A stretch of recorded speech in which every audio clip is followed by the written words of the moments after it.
Смена полярности на сварочном полуавтомате Вестер.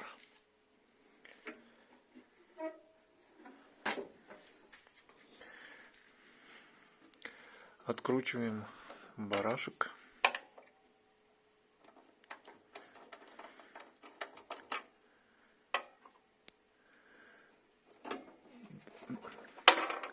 Данный провод — это провод от горелки. Его перекидываем на минус.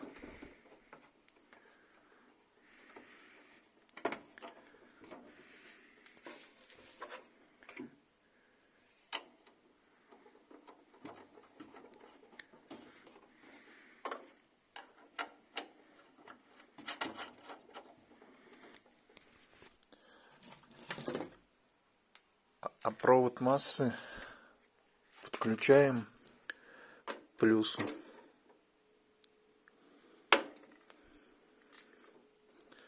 Вот и все, ничего сложного.